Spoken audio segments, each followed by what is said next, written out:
Hello and welcome everybody to another episode of The Singer's Toolbox.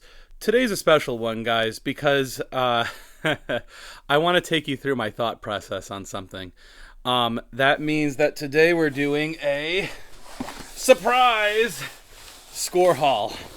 So everybody, you know that feeling when someone comes up to you, that random church person in your choir, or that inquiry on the internet, where they're like, hey, I have a whole bunch of free stuff to give you. And you're like, great, more sheet music. Well, I say, great, more sheet music. I'm going to show you guys what's in this box and how I go about deciding what am I going to keep, what am I going to sell, what am I going to gift, what's useful, what's useless. So let's take a look. All right, everybody. So my type A stage manager brain here just divided the box into several sections to make it easier to go through. Right now, we're going to start with what happens when somebody gives you a ton of libretti that you might not necessarily need. These are not all totally useless. Let's rapid fire through them, and I'm just going to give my right off the cuff reactions as to, do I think this is useful? What am I gonna do with it? All right. So, first off here, I got an older libretto for La Juive. Now, guys, you know, sometimes you got to read the crystal ball. Sometimes there are shows that come across where they haven't been done in forever, and then suddenly they become popular again. And, you know, Nico couldn't foretell them all when he did his Libretti series. So something like La Juive I might want to hold on to just in case. Also, it's a nice little piece of Met history here, being one of the older ones. So I think I'm going to hold on to this one. Some of these are pretty standard, guys. La Boheme, I'd probably give this to somebody who's doing some research. Though, you know, sometimes, so because I'm teaching right now, right, and I teach kids, sometimes, you know, when I want to do examples for kids, I might take like a snapshot out of this and make it into a slide so that they can understand like a scene better or something. So I might hold on to this for now, might get rid of it. This, guys, okay. This can be really useful for Carmen, right? Carmen can be useful because for some of you who might know, some of you who might not, sometimes there is spoken dialogue to Carmen, right? Sometimes there's sung recits to Carmen. Sometimes you do productions where they decide, hey, we're going to do English dialogue for Carmen on top of doing the music, right? Some of you might have been in some productions like that. These are useful to keep around, guys, because sometimes they're like, hey, we're going to pull all of the recits from the Schirmer, or we're going to do the translation from the Schirmer. This saves you so much headache and gives you kind of a basis for what they're going to be talking about. So good to hold on to. Oh, wait, I put some of this stuff in the wrong category here. Let me see. Am I going into a whole different category? Okay. So last couple here. We're talking some Wagner here, okay? This is a twofer. We got a Götterdämmerung and a Das Rheingold here. Now, I find these fascinating because these are ENO productions, right? And there's so much stuff in here, guys. This is not just like the recit. This is not just, you know, not the recit, the libretti. This has all of this extra stuff on just the history of the show, whatever production this is from. You know, I initially was thinking I was going to toss this, but these kind of are really, wow. They even lay out the themes of the show. Okay, nope, holding on to it. My girlfriend and family are shaking their heads like, God, more sheet music. But, yeah. This one, Capulets and Montagues, the Bellini, right? This is in French. I don't really have a need for this. I mean, cool production, the National Opera of Paris. I might gift this to somebody who I know is a French speaker and wants to get some practice reading, and that seems like something that is totally plausible.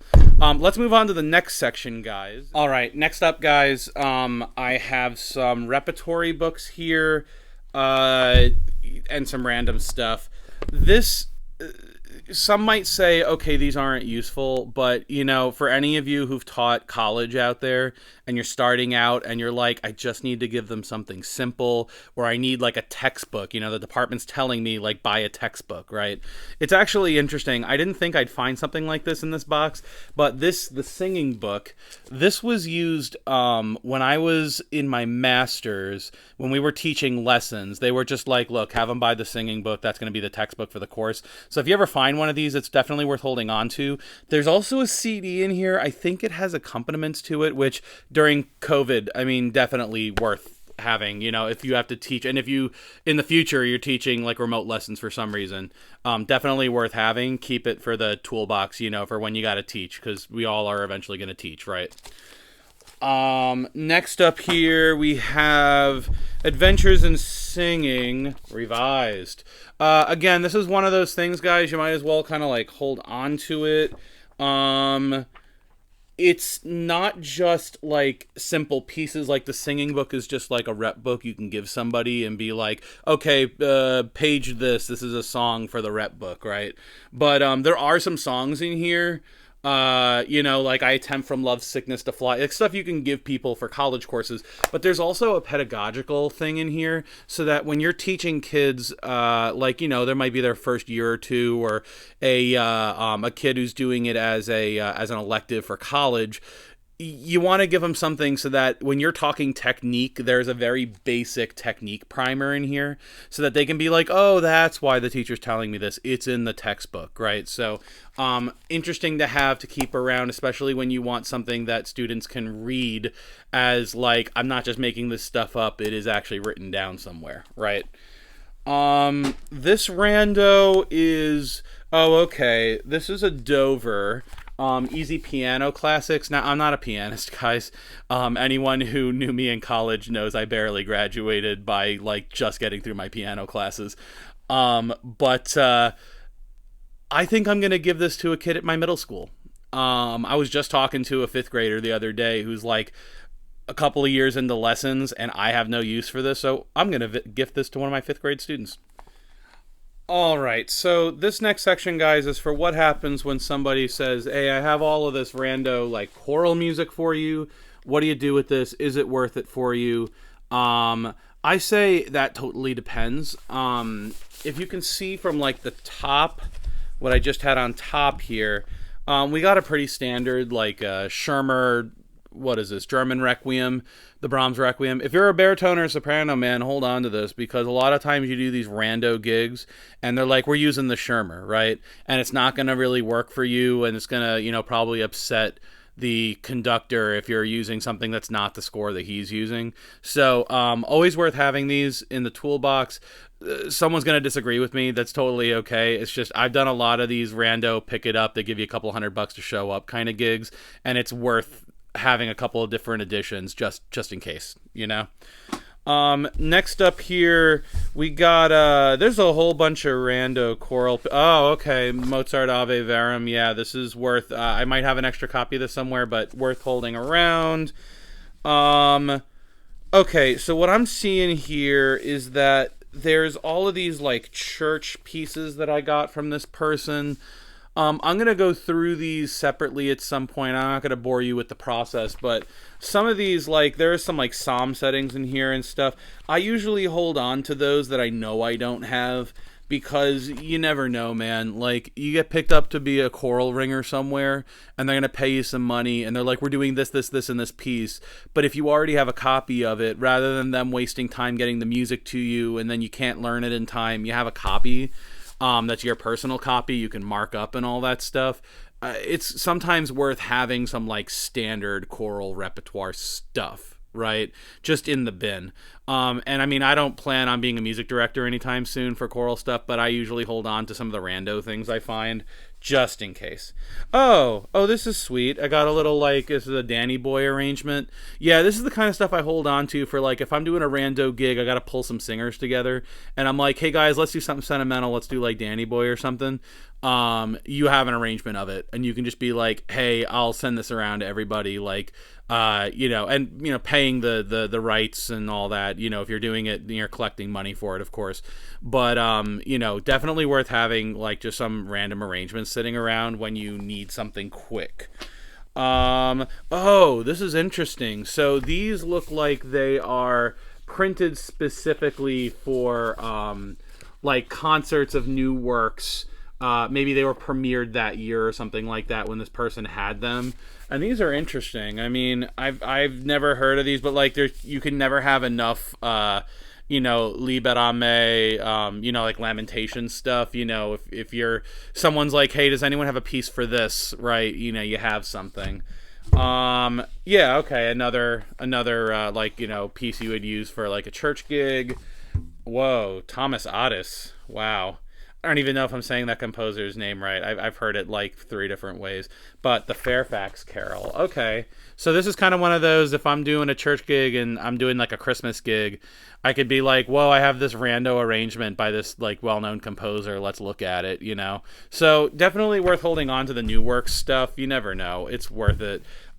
Some of the stuff I'm gonna probably find a place or give it to one of my like organist friends or something. Some of the stuff I know I'm not gonna need, but it's worth looking through the choral music just to see if it's worth holding on to. All right, people. So the next part I have here is what happens when you just get a whole bunch of random like sheet music that's art song, right? And you just got to figure out what should you keep, what should you toss. Some of this stuff is like, okay, so if anyone's ever seen one of these before, this is basically the same thing as like your 24 Italian songs and arias, 24, 26, 28. I think it's like up to 32 now or something. But this is one of the old things. For all of your information, right? All those editions and this, they're all based on this one collection called the Parasotti collection. It's kind of worth just hunting that down. I'm going to do a whole video on that sometime with it's the Ricordi publication of it. This is just another reprint of it.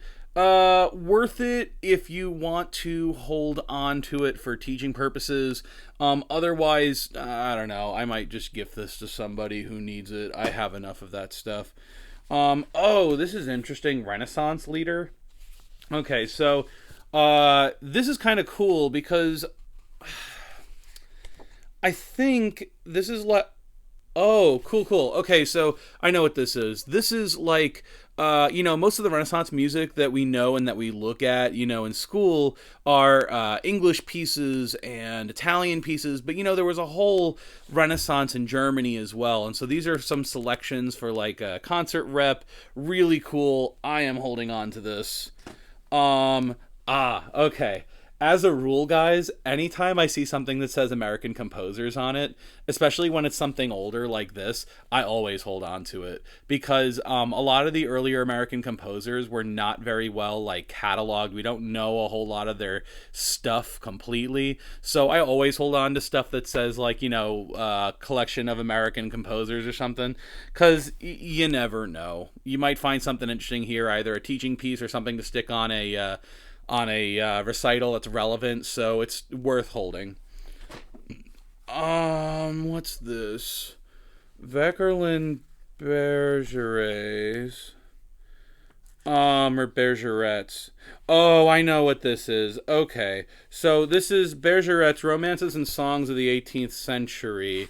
But these are French songs, so what these are, guys, is, not an original composition thing. This was like an editor who took a whole bunch of these French Bergerets and put English lyrics to them, collected them in here, and there's still the French lyrics underneath. It's interesting. Former library copy. I'll hold on to this. Why not? I mean, it's kind of cool. Alright, Century of Russian Song. Okay, so how many of you have seen something like this where the binding's basically gone and then it's, it says like it's a collection of this random language, in this case, Russian song. And I mean, I'm a huge collector of Russian song, don't get me wrong. But this here is like, all of these are in English. Some of them have French lyrics. Yeah, no, I don't need this. This is falling apart. I think this is going to go. As much as it pains me to throw sheet music out, this thing has seen better days. I think it's time for the trash bin. Let's see. Roussel. Ode. Oh. Oh. Durant?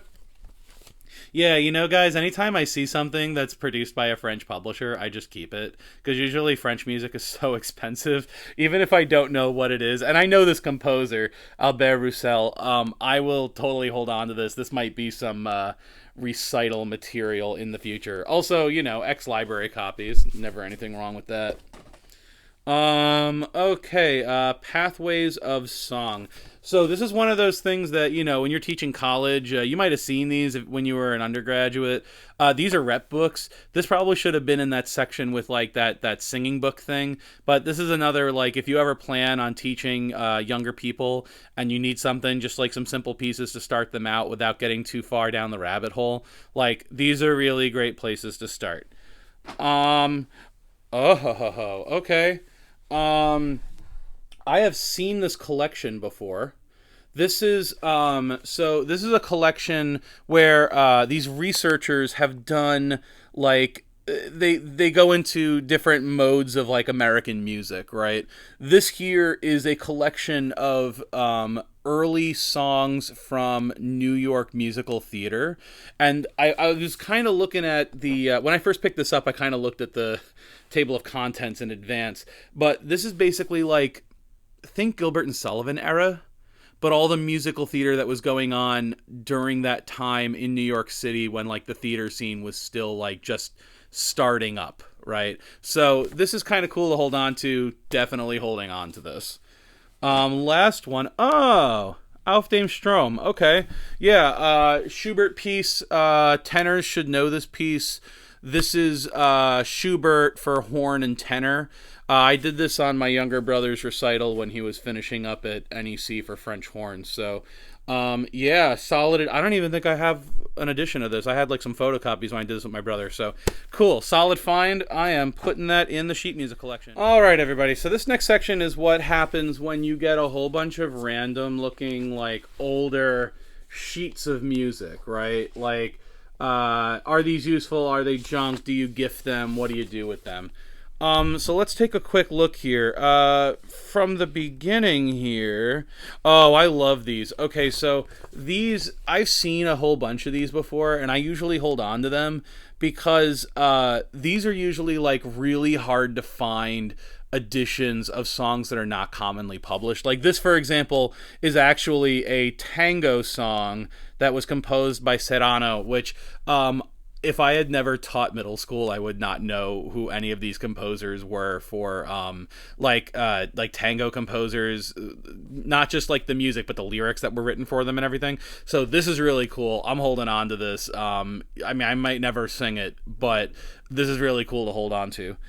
Oh, Annie Laurie. Yeah, and this is Liza Lehman. Never a bad time to find some older music that is of a female composer.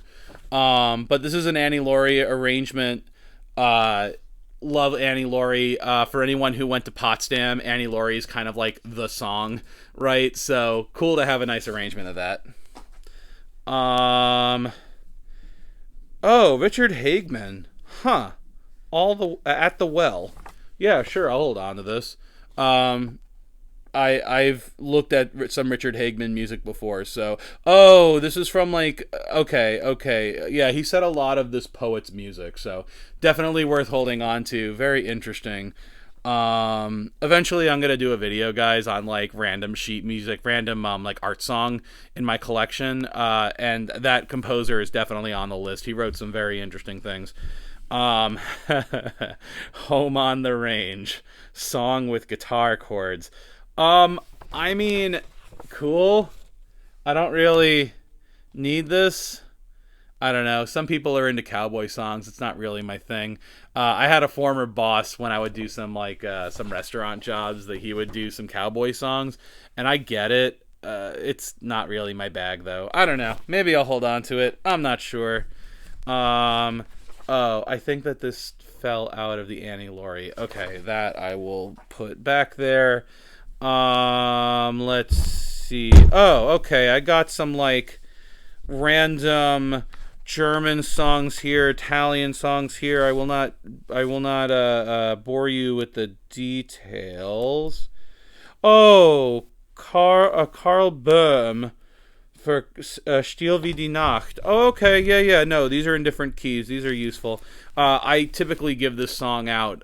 These Still wie die Nacht. I usually give these songs out when I teach. I grew up singing that song in high school, so soft spot. Um, what is this? Some Beethoven song. I have a complete collection of Beethoven, like the Ortex, so I really don't need this. I'll probably toss that. Yeah, same thing, different key. Probably will like toss these. I don't know. I'll look through it. But yeah, definitely worth looking through individual sheets because you never know what you're gonna find. Especially some of these like gems, like that Hagman piece. Definitely worth just taking a look through before you start throwing stuff out. There is definitely some stuff to throw. All right, this next section, guys, is going to be pretty straightforward and rapid fire here. This is what happens when someone just gives you a whole bunch of random like scholarly books on music, right? Because they're like, oh, you're the smart type, yeah, just take them. Okay, so some of these, like the craft of research and things, I have a bunch of this stuff from my master's, but honestly, like, sometimes there are random books where you don't know if they're going to be assigned as a college textbook, so kind of better to just hold on. I'm in the process right now of applying for another degree, so I'm going to find out if this is one of the textbooks before I throw this out or gift it. Writing about, yeah, I have this from my master's. Have this from my master's. This is one of those short guides to writing about music. Yeah, I have that. Harmony and voice leading. Yeah, no, I have no urge for this. I have all of my theory textbooks. That's going to be a whole other video, by the way. I'm doing like a college textbooks. Are they worth keeping? Going through them, and are they worth like just putting in the bin and giving them to the Goodwill? That's going to be a future thing. But all right. The business of music. Yeah, I remember. I think this is a textbook, like a college textbook. Yeah, and this has like stuff about like contracts and stuff. Yeah, you know what? This is worth holding on to. Okay, out of the whole pile of books, there's like one book here that's worth holding on to. But yeah, I'm gonna get around to reading this. Maybe do like a quick review on this at some point because this is definitely like a known entity of stuff that you buy for college textbooks. Okay, cool. Last section, and it's the one that all of you have been waiting for. It is the opera scores. Okay, everyone, we've come to the last section of talking about the music here, and this is what happens when somebody gives you a whole bunch of random opera scores. So, not a whole ton to talk about here, but let's go through the stuff here and find out what is worth holding on to. Okay, first things first.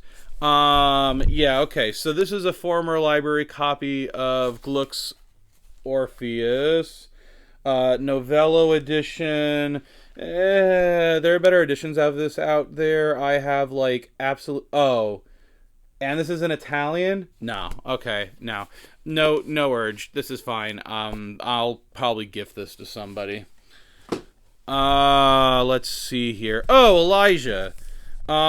This is an Oliver Ditson. It's kind of fallen apart.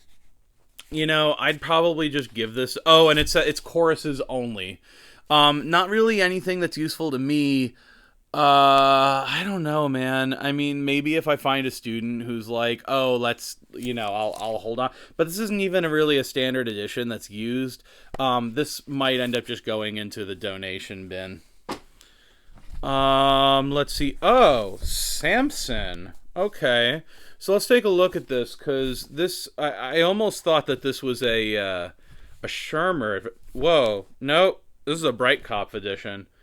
I mean, Samson is in English, so, but this is pretty. I don't know, I might hold on to it. I like holding on to random things in German, just in the hope that maybe if I do it in German one day, I'll figure it out. I gotta ask somebody if it's worth it. One of my friends in Germany. Okay.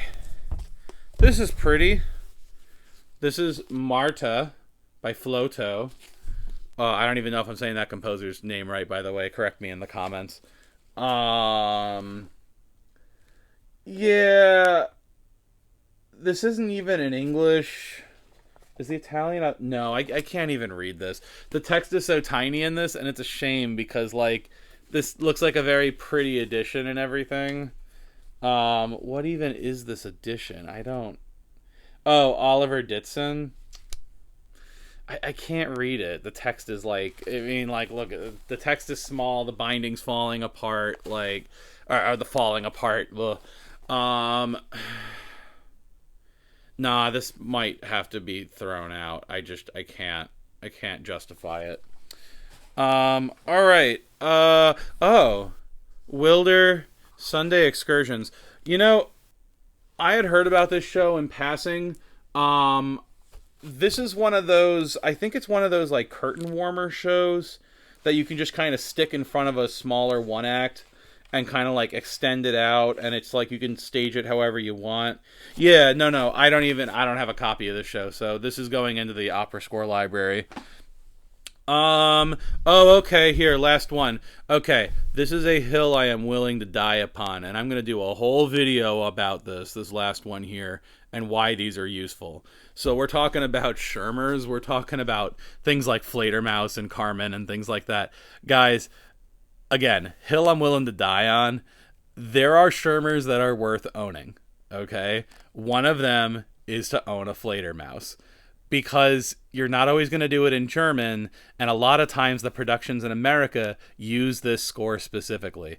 I'm going to probably sell this, and I will probably find a buyer fairly quickly for it, because people use this score. This is like, if there was a score that I would say is the singer's toolbox, it is probably this score. And other Schirmers like it, where they're just kind of the workhorses that you go and you beat up on, and you put all of your notes in, and like, I mean, they're not your forever copies of things. They're the kind of thing where you like beat the crap out of it and then buy another 10 years later when the binding won't hold together on this anymore. So definitely worth holding on to. I'm gonna sell this one. Probably will list it at some point soon when I list a whole bunch of other stuff. But yeah, so that was the opera scores, guys. I think it's time for some final thoughts. So, final thoughts and conclusions on the random box of sheet music, the surprise score haul. Guys, common sense might say, why'd you go down there and get that random box of sheet music? But I'm going to say, hey, look, sometimes when you have an opportunity to get some free stuff, there's going to be some interesting things in there, right? I mean, I found a couple of interesting things for the toolbox. I have that new copy of the Schubert that I didn't have before. I found a nice little one-act opera to put in the collection. You never know what you're going to find. Even if, 90% of it might be junk, or you're going to gift it or something, it's still worth it to at least look through. Because you know what? Some of it's not even published anymore. Some of it's, like a museum piece at this point. But all the stuff has history. All of it has relevance. And even if I'm going to end up throwing some of this stuff out, it all had a good life, the stuff that's fallen apart. So I hope you all enjoyed. Don't forget to like and subscribe in the comments here. And I would love to keep having these conversations with all of you in the Discord. Feel free to join, ask questions. I love questions. I'll see you all on the next episode of The Singer's Toolbox.